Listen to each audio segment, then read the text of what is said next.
오늘 우리에게 주신 하나님의 말씀은 창세기 1장 24절 25절 말씀입니다.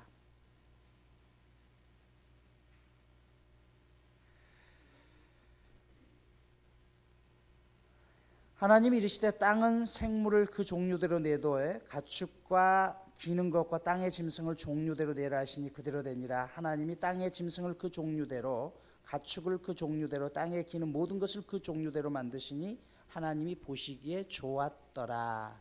아멘. 계속해서 창조의 과정들을 말씀드립니다. 지난 시간 첫째 날 하나님이 창조하신 게 빛이라고 했죠. 이 빛은 태양이 아니라고 했어요. 태양은 4일째 만들어집니다. 이 빛은 하나님을 아는 영광의 빛이고 태양빛이 아니더라도 빛을 통해서 하나님은 질서를 만드시기를 원했다라고 말씀을 드렸어요. 오늘 읽진 않았습니다만 둘째 날 하나님이 창조하신 것은 궁창을 만드시고 그 궁창을 하늘과 그리고 바다로 나누셨다라고 했어요. 창세기 1장 6절을 보면 궁창이 나오게 된 배경이 물에서 나옵니다. 하나님께서 처음 지구를 창조하시기 전의 상태에 2절에 보면 하나님의 영이 수면 위에 운행하셨다. 라하프라고 했죠. 이 라하프라는 것은 그 위를 새가 선회하듯이 돈다는 것, 또 하나는 알을 품는다라는 그런 뜻이라고 했어요. 왜요? 바로 그 모든 것들이 하나님이 인간을 위해서 만들어준 삶의 터전이었기 때문에 그것을 지키고 보호하셨다는 것이에요.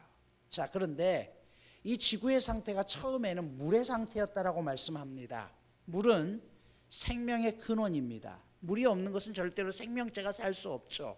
그래서 과학자들은 다른 곳에도 생명체가 있을 거다라고 생각하면서 어떻게 해요? 달에도 물이 있다라고 이야기하면서 생명체가 있을 것이다라고 생각한다고 했죠. 그러나 물이 있다고 해서 무조건 생명체가 있는 것은 아닙니다.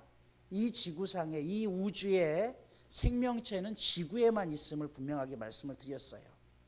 물이 스며들면 황무지가 바뀌고 그곳에 생명이 태동하고 향기가 납니다. 성경에서 보면 향기라는 단어가 많이 나오죠. 그런데 이 향기라는 원래의 의미는 네이기의 제사에서 시작됩니다.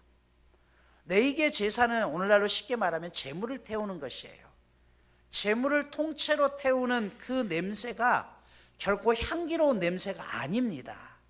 하나님께서 제물이 탈 때 나는 그 역한 냄새를 보면서 향기롭다고 그러면 왜 그렇게 말씀하셨을까요? 여러분, 제물이 탄다는 것은요, 죽는다는 것이에요. 내 것은 없어지는 것이죠. 다시 말해서 하나님 앞에 가장 아름다운 향기는요, 내가 하나님 앞에 죽는 것입니다.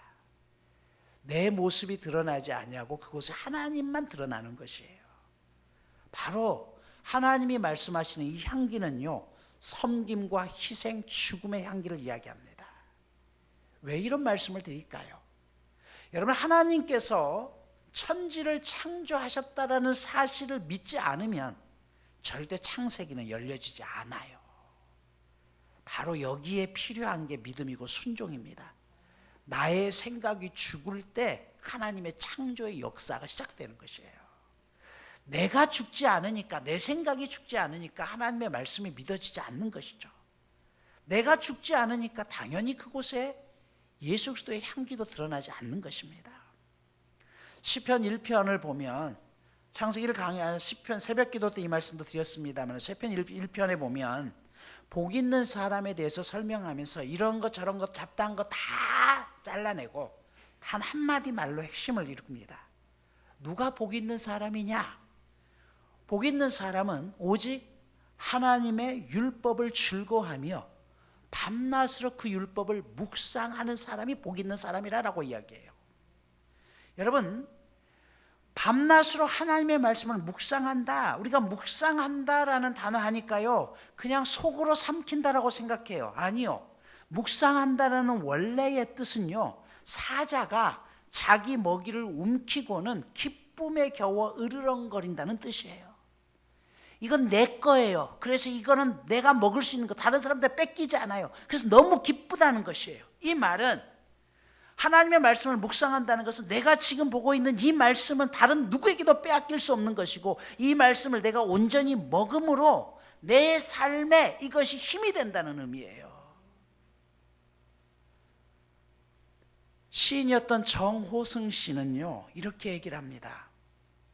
강아지를 키우면서 밥을 다 먹은 개가 밥그릇 밑바닥까지 혓바닥으로 핥고 있는 광경을 보면서 이런 고백을 해요. 나는 언제 저토록 열심히 내 밥그릇을 핥아보았는가. 밥그릇 밑바닥까지 내가 언제 저렇게 밥풀 하나 남김없이 깨끗하게 먹어보았던가. 그런 생각이 들더래요. 여러분, 하나님의 말씀을 묵상한다는 게 바로 그런 것이에요. 그 밑바닥까지 핥고 핥는 것이에요. 이 말씀이 내게 주시는 의미가 무엇일까 고민하는 것입니다.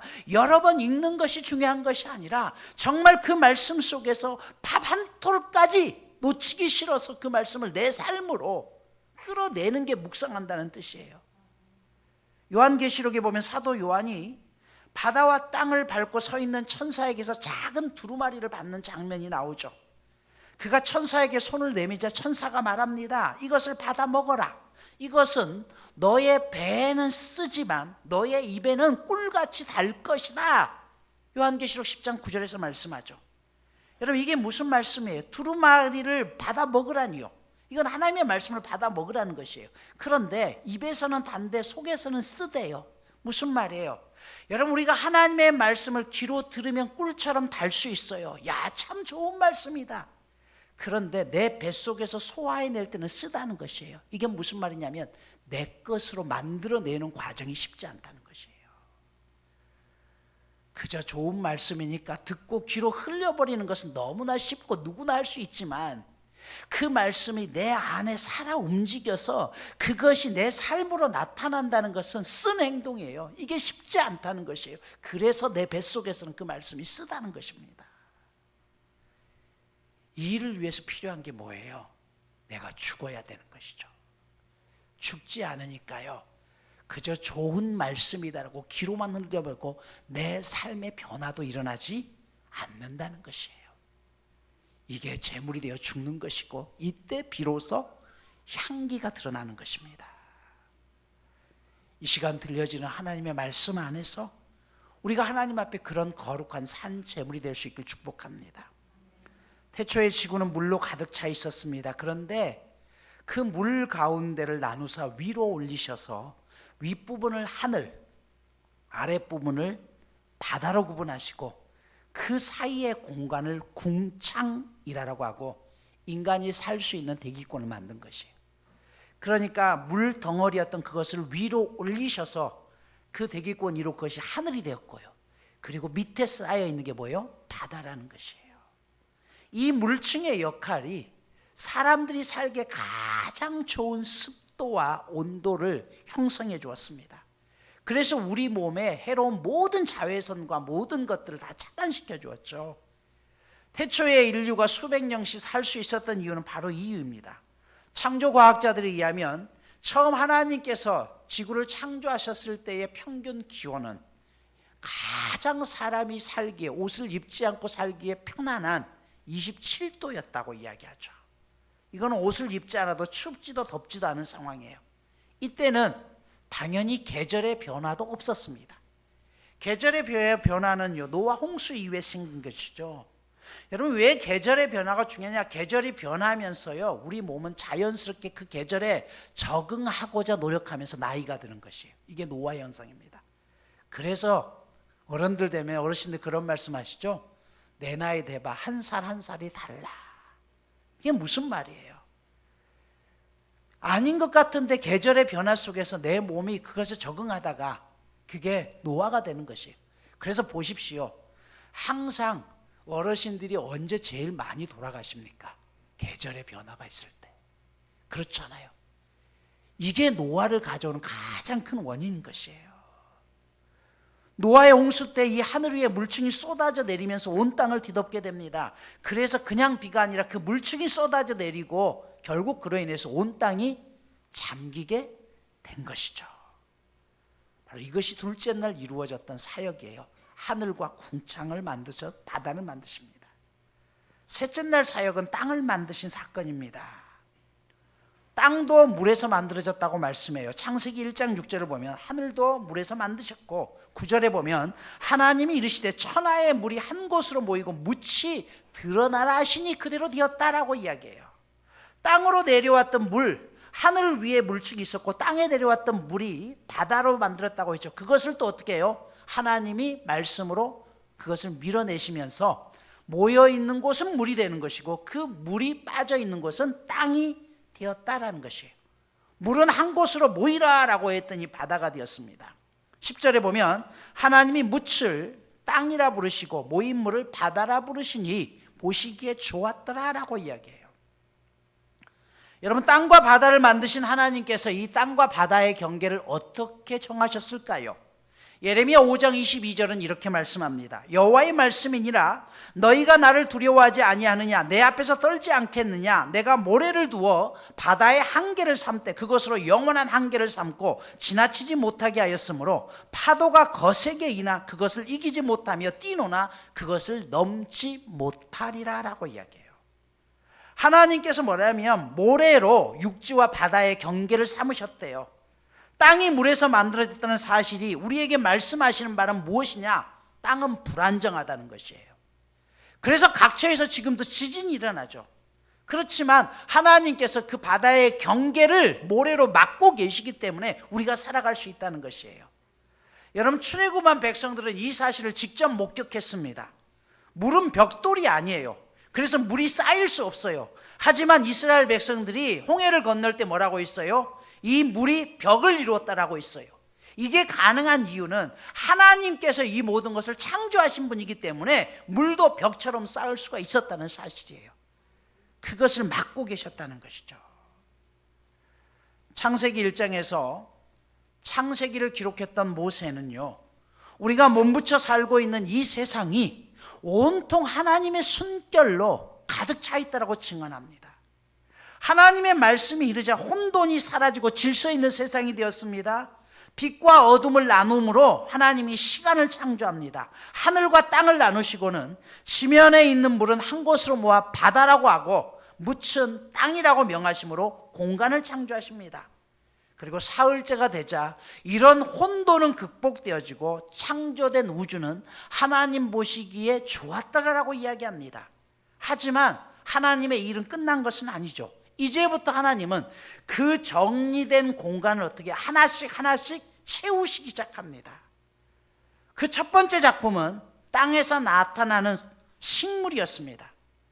이 식물을 땅에서 자라게 하신 이유는 이후에 만들게 될 동물과 사람에게 식량으로 주신 것이죠. 하나님은 동물과 사람을 지으시기 전에 우리를 위해서 밥상을 차리고 계셨습니다. 땅은 풀과 씨 맺는 채소와 각기 종류대로 씨 가진 열매 맺는 과목을 내라 하시매 그대로 되어 땅이 각기 종류대로 씨 맺는 채소와 각기 종류대로 씨 가진 열매 맺는 나무를 내니 하나님 보시기에 좋았더라라고 이야기하죠. 그리고 난 뒤에 하나님은 땅을 창조하실 때 씨 맺는 채소와 열매를 맺는 나무로 창조하십니다. 11절에 보면 각기 종류대로 식물을 창조하십니다. 12절을 보면 땅이 풀과 각기 종류대로 씨 맺는 채소와 열매 맺는 나무를 냅니다. 21절에 보면 바다의 물고기 종류와 새들도 각기 종류대로 만들어집니다. 24절에 보면 가축과 땅의 동물들도 각기 종류대로 만들어져요. 여러분, 지난번 말씀드렸듯이 이 말씀은 진화론자들이 틀렸다는 것을 알려줘요. 성경은 뭐라고 했어요? 씨 맺는 과일, 그리고 그냥 풀, 그 다음에 동물, 가축, 새, 뭐라고요? 각기 종류대로.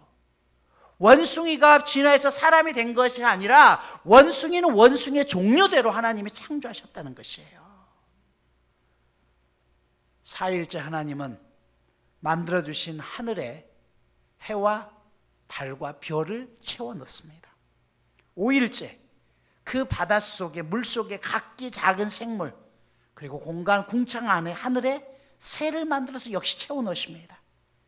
6일째는 땅에 위에서 땅의 짐승과 가축을 만드십니다. 가축과 짐승의 차이는 뭐예요? 가축은요, 사람과 더불어 사는 짐승을 말합니다. 짐승은 뭐예요? 야생 동물을 이야기합니다. 그러니까 하나님께서 야생에서 살 동물과 사람과 더불어 살 동물도 따로 창조하셨다는 것이에요. 그리고 26절에 보면 드디어 사람을 창조하시죠. 인간의 창조는 하나님 창조의 최고입니다. 왜 마지막에 인간을 창조하셨을까요? 모든 것을 다 완벽하게 갖추어 놓은 다음에 누리라는 것이에요. 이게 하나님이 우리를 사랑하신 이유입니다. 지난 2008년 2월 10일 저녁에 토지 보상 문제에 불만을 받았던 한 시민에 의해서 우리나라 보물체 1호였던 숭례문, 남대문이 방화해서 다 타버리게 되죠. 5시간 만에 이 불길은 보물 1호를 다 태워버립니다. 이때 이 문화재를 아꼈던 수많은 국민들에게 제기되었던 중요한 질문이 있었어요. 저 타버린 보물 1호를 과연 원상 복구시킬 수 있을까 하는 문제였죠. 그리고 이런 역사적 건물이나 문화재에 대한 전문적 식견을 가졌던 그 사람들에서 즉각적으로 제기되었던 또 하나의 물음은 이 남대문의 설계도가 과연 존재하느냐는 것이에요. 그런데 1961년 이 남대문을 중수공사 당시 태조, 세종, 성종 시절 제작되었던 세 종류의 설계도가 발견이 되었습니다. 그래서 어떻게 해요? 전문가들은 그 설계도를 그대로 가져다가 다시 타버렸던 남대문을 복원시켰습니다. 오늘을 사는 우리들에게 있어서 이 남대문의 복원보다 더 중요한 과제가 있습니다. 그것은 우리가 사는 인생이 흔들리거나 무너짐을 경험할 때 과연 내 인생의 회복도 이 숭례문처럼 가능할까 하는 것이에요. 이 질문에 대한 대답을 위해서 다시 물어야 될 더 근본적인 질문이 있습니다. 그것은 과연 우리 인생에 대한 설계도가 존재하느냐는 것이에요. 존재합니다. 왜요? 살아계신 하나님이 우리를 만드셨기 때문이죠. 그러기에 우리가 하나님 앞에 나아가는 것이에요. 이것이 지금까지 살펴보았던 창세기 1장의 내용입니다. 성경이 제시하는 창세기 1장은 여러분이라는 존재가 어느 날 갑자기 땅 위에 던져진 존재가 아니라 철저한 하나님의 계획 속에서 하나님이 수없이 고민하고 만든 가장 존귀한 존재가 우리라는 것이에요. 그래서 포기하면 안 된다는 것이에요. 26절을 보면 하나님이 이르시되 우리의 형상을 따라 우리의 모양대로 우리가 사람을 만들고라고 했어요. 뭐라고 했어요? 우리의 형상대로 우리가 사람을 만들대로 내 모습대로 나의 DNA를 너에게 주겠다는 것이에요. 여러분 여기 우리 형상이라고 하니까 이단이 있는 하나님의 교회에서는 뭐라고 이야기해요? 하나님 아빠가 있고 하나님 엄마가 있다라고 이야기해요. 참 무식한 소리죠. 이건 삼위일체를 이야기하는 것이에요. 성부, 성자, 성령 하나님이 한 분이시고 세 분이시라는 것이에요. 1장에서는 그래서 하나님이라는 단어를 쓸 때 히브리어 엘로힘이라는 단어를 씁니다. 엘로힘, 우리말로는 단수대명사인데요, 원어를 보면 복수대명사입니다. 이 말은 엘로힘이라는 뜻은요, 어마어마한 권세를 가지신 분이에요. 엄청난 파워를 가진 분이라는 것이에요. 그래서 하나님뿐만 아니라 고대의 다른 신들에도 엘로힘이라는 단어를 사용합니다. 복수라는 의미를 무리하게 해석하다 보니까 하나님의 교회에서는 엄마 하나님까지 이야기하죠. 그러나 삼위일체라고 말씀드렸어요. 하나님은 한 분이시지만 세 분이십니다. 세 분이시면서 하나입니다. 이게 참 우리의 논리로는 이해하기 어려운 것이에요. 그래서 이 삼위일체에 대해서는 어느 누구도 학자들도 쉽사리 이야기하지 못합니다. 하지만 비슷하게 설명을 하는데 이것도 완벽한 설명은 아닙니다. 터툴리안이라는 교부는요, 태양으로 설명을 해요. 태양이 있으면 태양 자체가 있고 태양에서 나오는 빛이 있고 태양에서 나오는 열이 있지 않느냐. 그러면 빛과 열과 태양이 다르냐 맞느냐? 같은 존재죠. 하지만 또 엄밀하게 이야기하면 빛과 열은, 태양과 빛과 열이 다르게 구분할 수 있다는 것이에요. 하지만 이것 또한 완벽한 해설은 아니라는 것입니다. 여러분, 개미가 아무리 개미의 지능으로 인간을 이해하려고 하더라도 다 이해할 수 없습니다. 우리 인간이 가진 유한한 지식으로 천지를 만드신 하나님을 이해한다는 게 가능할까요? 불가능한 것이죠. 그래서 여기에 필요한 게 뭐예요? 믿음이 필요한 것이죠. 내 지식으로 다 이해가 된다? 어떤 사람들은 못 믿으니까 못 믿겠다. 여러분, 이 땅을 만드신 창조주가 내 머릿속에서 다 계산이 된다면요, 그게 인간이죠. 인간보다 덜 뛰어난 존재죠. 우리의 생각을 뛰어넘는 분이기 때문에 우리가 그분을 의지해야 되는 것 아니겠습니까? 하나님이 자기 형상, 곧 하나님의 형상대로 사람을 창조하실 때 남자와 여자를 창조하시고 창세기 1장 27절에 이야기합니다. 여기서 제가 첫 시간에 말씀드렸듯이 어렵게 느끼는 것은 하나님은 형상이 없다는 것이에요. 보여지지 않으니까 어려운 것이죠. 그러나 이 형상이 의미하는 것은 뭐예요? 하나님의 성품을 이야기하는 것이에요. 다시 말해서 우리는 이 땅에서 우리의 본능대로 살아가는 동물과 같은 인생이 아니라 하나님의 형상을 가지고 사랑하고 섬기고 아끼고 세워주고 이 땅을 다스려야 할 책임이 우리 가운데 있다는 것이에요. 하나님이 그것을 우리에게 주셨다는 것이에요. 에베소서 4장 24절에는 뭐라고 있어요? 하나님을 따라 의와 진리의 거룩함으로 지으심을 새 사람을 입으라라고 있어요. 의와 진리의 거룩함으로 너희가 새 사람을 입으라는 것이에요. 그런데 죄로 인해서 이 모든 걸 잃어버렸다는 것이에요. 그렇다면 이 잃어버린 형상을 완벽하게 해결할 수 있는 방법은 뭘까요? 다시 하나님 앞에 나와서 하나님의 음성을 듣는 것입니다. 오늘 말씀을 마무리합니다. 인간은 삼위일체 하나님의 계획 속에 정말 소중하게 만들어진 존재가 오늘 여러분들입니다. 이것을 우리는 작품이라고 하죠. 똑같이 공장에서 찍어낸 것은 상품이지만 작품은 세상에 딱 하나뿐인 것이에요. 이 사실을 인정하는 순간 나는 다른 사람과 비교하는 존재가 아니라 나 자신이 하나님 앞에 가장 고귀한 작품이라는 내 스스로를 귀하게 여겨지는 것이에요. 요즘 버려지는 쓰레기를 다시 재가공하여 탄생시키는 정크 아트라는 예술이 각광을 받습니다. 대표적인 것으로 여러분이 들고 다니는 에코백 같은 경우는요, 현수막, 버려지는 현수막 천을 이용해서 다시 재활용해서 만든 게 에코백이에요. 이 정크 아트의 선구자 역할을 했던 사람, 창세기라면서 말씀드렸죠. 바로 파블로 피카소입니다. 화면에 사진 하나 띄워주시죠. 이 그림이 뭘까요? 이거는 자전거 손잡이하고 안장이에요. 피카소가 어느 날 고물상을 지나가는데 그냥 길바닥에 널브러진 자전거가 있길래 그 손잡이하고 안장을 떼다가 이렇게 만들었어요. 이름을 황소머리.